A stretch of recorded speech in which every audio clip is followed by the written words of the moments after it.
7:46, continuamos con ampliación de noticias. Vamos a saludar ahora la presencia del señor Paulo Speller, secretario general de la Organización de Estados Iberoamericanos. Él ha sido elegido a comienzos de este año, se ha hecho cargo y está visitando varios países de América Latina. Se trata de un especialista de larga actuación en educación y sobre todo en educación superior, ¿no? Como ya nos lo va a contar. Está acompañado con el señor José Antonio Hernández, que es el representante de la OEI, la Organización de Estados Iberoamericanos para la Ciencia y la Cultura. Este es el nombre de OEI, representante en el Perú. Bienvenidos, señores, gracias por estar con nosotros.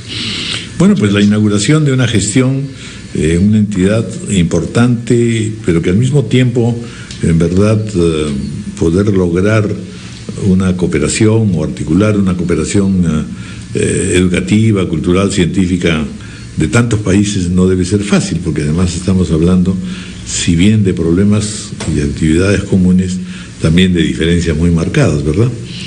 ¿Cuál es el desafío que enfrenta usted en una institución como esta, que, como digo, es importante, pero ha tenido sus momentos también de relativa debilidad institucional? En fin, no ha estado muy presente, por lo menos en mi conocimiento. Buenos días. Buenos días. Bienvenido. Muchas gracias. Bueno, la OEI lleva algo en torno a 60 años de existencia desde los años 40. Y en los últimos, 20 años, pues se ha firmado y ha logrado una estabilidad muy fuerte y sobre todo una respetabilidad muy grande en el campo de la educación, la ciencia y la cultura. Tenemos una actuación muy importante en el campo de la educación básica y de hecho actuamos con base en un proyecto de metas educativas que se han aprobado por la cumbre de presidentes y jefes de Estado en la cumbre de Mar del Plata en el 2010.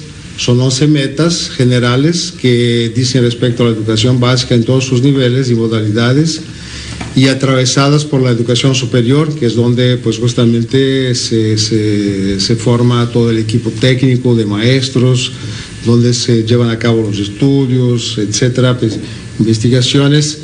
Y en ese sentido, pues sí es verdad que ha tenido, en sus inicios alguna inestabilidad, pero en los últimos años, como les digo, en los últimos 20 años, quizá 30 años. Pero hay el tema del financiamiento, por un lado, ¿no es cierto?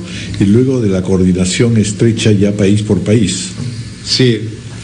Puede tener, funcionamientos dispares. Sí, bueno, hay presencias distintas en cada país. En algunos países, de hecho en Perú estamos desde la década de 70, es una de las oficinas más antiguas.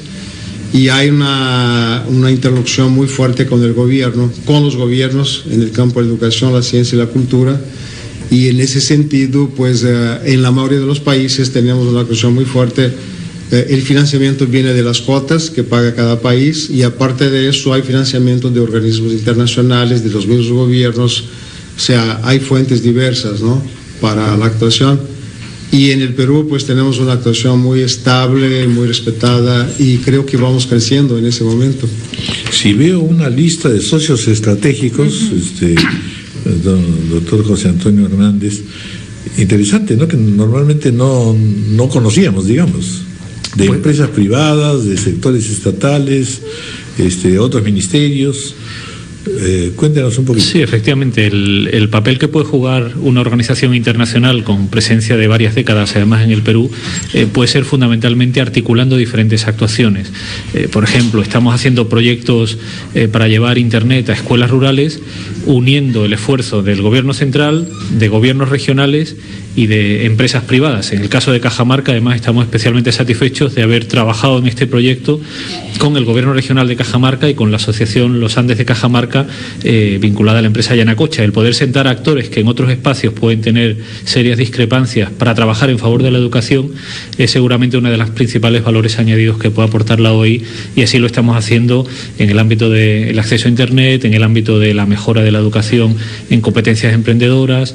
En definitiva, creemos que podemos aportar un papel que va mucho más allá de la financiación de iniciativas, porque afortunadamente el Perú está creciendo económicamente. A veces el problema que tienen los gobiernos es gastarse todo y gastarse gastárselo bien. Creciendo, ya está ahora un poquito más lento. Todavía seguimos creciendo más que las otros, ¿no? fundaciones empresariales son las que me parecen interesantes, ¿no? Sí, sí. Y poder hacer que hay una cooperación estrecha, muy estrecha, bien las cosas, muy estrecha, y creemos que puede haber en este tridente del desarrollo, donde hay empresas socialmente responsables, donde hay gobiernos que ejecutan con eficacia políticas públicas y donde la sociedad civil participa y actúa, la OEI en muchas ocasiones se convierte en el interlocutor que consigue sentar a la mesa y que trabajen juntos y trabajen bien diferentes instituciones. ¿Cuál ha sido, si tuvieran que elegir un ejemplo de algo que los haya llenado de satisfacción, para hablar de casos concretos, de que sienten que el trabajo que están realizando realmente da frutos? O si tuviera que elegir uno, ¿cuál sería? Pues acabo de mencionar el proyecto Luces para Aprender, que es un proyecto que en toda Iberoamérica está haciendo frente al desafío de que haya más de 60.000 escuelas sin electricidad en la región.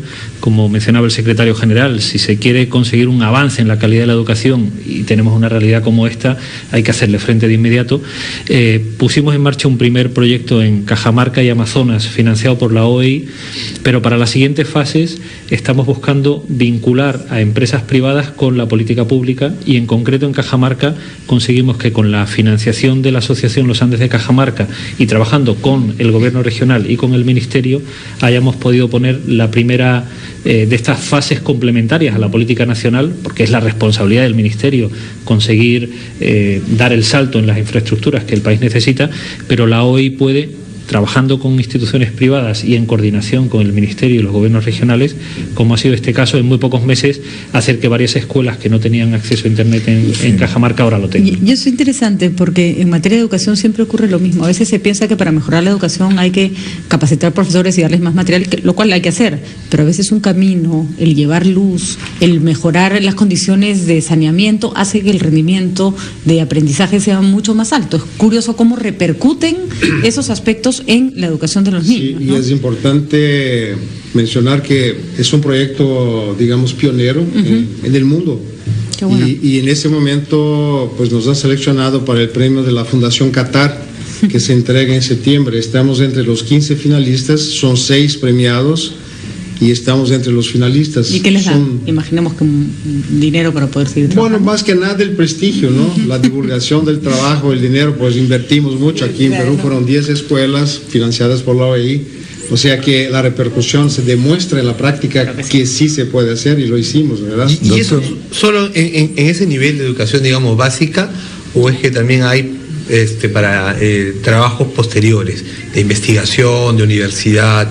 Bueno, en el caso concreto del Perú, la OEI tiene un Instituto Superior Tecnológico que fue uno de los encargos dentro del proyecto Meta 2021 para no solo reflexionar sobre cómo hacer una mejor educación superior técnica, sino ejecutarlo en la práctica. En la actualidad Eso es lo que se reclama. Claro, más de 1.000 alumnos en Iberotec, el instituto que gestiona la OEI, muchos de ellos becarios de Beca 18, que también pone de manifiesto cómo cuando se articulan programas públicos como este programa de becas con una iniciativa como esta que ha tenido la OEI por encargo de los ministerios, el resultado es jóvenes de todo el país con una formación de primer nivel y que ya están empezando este año. Vamos a tener los primeros egresados. Doctor Speller, quiero hacer esta pregunta, sobre todo en relación con el debate. Naturalmente en la educación básica tenemos dificultades y mal que bien nuestros países están entrando fuerte al tema y gracias a la coyuntura económica también ha habido mayores fondos. Pero la discusión intensa es ahora qué hacemos con el nivel universitario y el nivel de la educación superior y las carencias, sobre todo formativas, en la parte de ciencia y tecnología, y de los mandos intermedios que son necesarios, en fin, para el conjunto de acciones y de trabajos económicos y sociales. Este es un tema que la OEI aborda y puede prestar cooperación a procesos como el que estamos viviendo en este momento, que es justamente un debate intenso con un ministro que también está trabajando muy bien.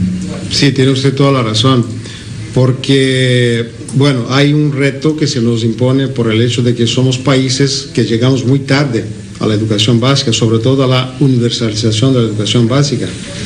Y el reto más grande... Al micro, por favor. Sí, el reto más grande es hacerlo con calidad, porque hacerlo sin calidad, pues casi todos lo hemos hecho. Pero hay un esfuerzo muy grande en el Perú, precisamente, como usted mencionaba, es un país que viene creciendo, o sea, hay recursos financieros y lo están haciendo, y estamos ingresando en una fase en la OEI donde pues tenemos ahora desafíos en el sentido de la formación masiva de maestros en ejercicio, ¿verdad? Porque no nos podemos dar el lujo de tener la educación para formar los maestros y reempezar, o sea, tenemos que formarlos sobre la marcha. Tenemos una experiencia o algunas experiencias en ello en Ecuador, en República Dominicana estamos empezando, en Colombia, en México, y yo creo que el próximo paso va a ser hacerlo aquí en Perú también, y la OEI está a disposición del gobierno. De eso vamos a tratar hoy día con el ministro de Educación. De acuerdo. Es un punto clave. En eso estamos en este momento. Bueno, pues muchas gracias. Bienvenido, por supuesto, al Perú y que siga el buen trabajo de la OEI. Muchas gracias. Gracias también a don José Antonio Hernández. Gracias. Muchas gracias. Muy amable.